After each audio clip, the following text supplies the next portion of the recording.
Tahun Saka masa memanah surya. Beliau lahir untuk menjadi narpati selama dalam kandungan di Kahuripan. Telah tampak tanda keluhuran gempa bumi, kepul asap, hujan debu. Guru Halilintar menyambar-nyambar Gunung Kelut. Gemuruh membunuh Durjana, penjahat musnah dari negara. Sair di atas adalah cukilan dari Kakawin Negara Kertagama Pupuh keempat yang melukiskan kedahsyatan erupsi Gunung Kelut yang disaksikan oleh Empu Prapanca pada tahun 1256 Saka atau 1334 Masehi. Hasil penelitian geoarkeologi tidak jauh berbeda dengan yang diberitakan negara Kertagama tersebut, bahwa muntahan lahar panas dan semburan material vulkanis erupsi Gunung Kelut cukup hebat sampai menelan korban nyawa, harta, dan meluluh lantahkan banyak bangunan termasuk Candi Kepung dan Candi Tondowongso di Kediri. Seperti apa kisah misteri yang ada di dalamnya? Tetap ikuti jejak peradaban Nusantara, titah luhur pengabdian untuk Nusantara. Pada akhir 2006, Kediri digegerkan oleh berita penemuan tinggalan purbakala yang menakjubkan, yaitu sejumlah arca batu berlatar belakang Hindu dan struktur tembok tebal 170 cm beserta candi berbahan bata. Lokasi penemuan berada di dalam wilayah Dusun Tondowongso, Desa Gayam, Kecamatan Gurah, Kabupaten Kediri itu ramai dikunjungi masyarakat dan menjadi berkah bagi warga setempat. Lokasi itu sebenarnya merupakan areal penggalian pasir untuk dijadikan tanah uruk. Oleh karenanya arca dan struktur tersebut tidak ditemukan sekaligus tetapi bertahap seiring dengan proses penambangan. Bahkan menurut informasi warga setempat sengaja mencari arca di sekitar lokasi penemuan yang justru didorong oleh ramainya pengunjung setiap harinya. BPCB Jawa Timur yang kemudian melakukan ekskavasi penyelamatan menginformasikan penemuan itu kepada Balai Arkeologi Yogyakarta pada tahun 2007. Sejak itu lokasi penemuan secara akademis dinamakan situs Tondowongso, meskipun arealnya ternyata sebagian termasuk ke wilayah Dusun Sumber Petung.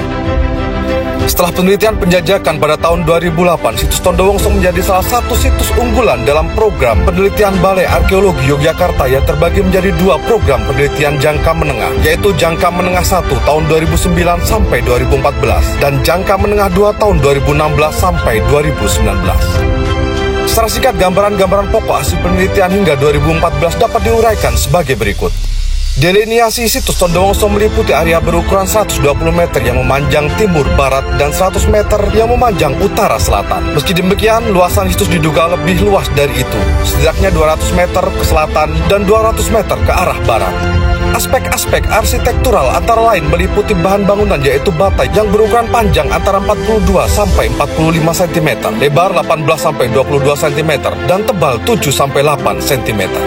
Teknik pemasangan batu umumnya menggunakan teknik rubbing atau gosok, sedangkan konstruksi struktur tembok untuk dinding meliputi struktur luar berupa susunan bata yang relatif rapi atau berprofil dan struktur bagian dalam berupa isian fragmen bata bercampur materi lainnya.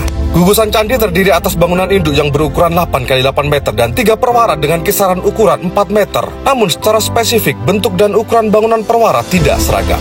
Pagar candi tidak berdenah bujur sangkar yaitu berukuran 24 x 30 meter. Dengan bagian belakang menyatu dengan pagar kompleks. Gugus bangunan candi menghadap ke barat dan gapura berada di sisi barat.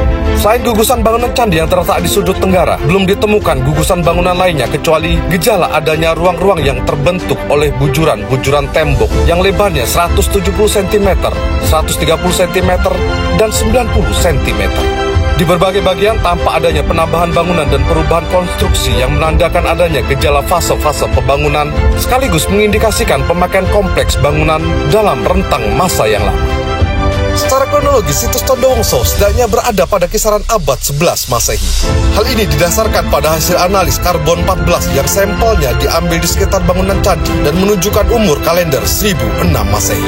Selain itu, hasil analis yang ternyata juga cocok dengan gaya arsitektur Candi Tondowongso yang memiliki kesamaan dengan Candi Gurah dari abad 11 sampai 12 yang ditemukan tidak jauh dari situs pada tahun 1957. Bahkan arca-arca yang ditemukan di kedua situs juga memiliki kemiripan.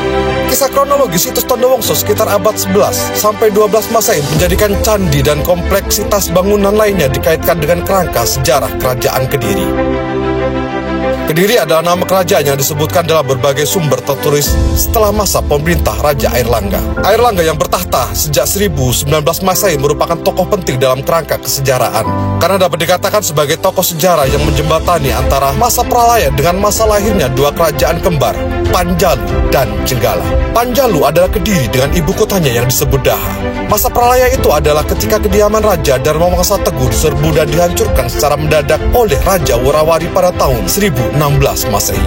Airlangga menantu Raja Dharma Wangsa Teguh berhasil lolos dari penyerbuan itu dan lari ke hutan di lereng gunung bersama pengikut setianya yang bernama Narotama dan bergabung dengan para pendeta suci.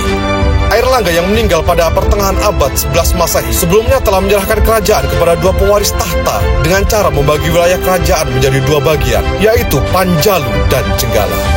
Meskipun terdapat beberapa prasasti yang dikeluarkan, tidak cukup banyak bahan untuk menggambarkan peristiwa-peristiwa dalam masa Kediri Jenggala. Peristiwa yang paling banyak diingat justru keruntuhan Kediri ketika Daha diserbu oleh Ken Arok hingga Kediri jatuh pada tahun 1222 Masehi, yang sekaligus menjadi akhir masa kekuasaan Wangsa Isyani setelah memerintah selama 3 abad. Namun sebenarnya cukup banyak data untuk menyebutkan prestasi-prestasi yang diraih oleh Kediri sepanjang kekuasaannya. Selainnya disebutkan dalam beberapa prasasti tentang kerumitan hubungan kedua kerajaan itu. Sejumlah prasasti itu adalah pembangunan tata kewilayahan administrasi negara yang berjenjang dan organisasi kemiliteran termasuk teknik mobilisasi kekuatan kependudukan. Selain itu, peristiwa yang paling mencolok dari sejumlah buah karya peradaban masa Kediri adalah bidang seni kesusastraan. Karya-karya besar seperti Hariwangsa, Baratayuda, Gatot Kaca Seraya, Krisnayana, Smaradana, Sumana Santaka, dan Bomantaka menjadi bukti kehebatan karya seni sastra di waktu itu.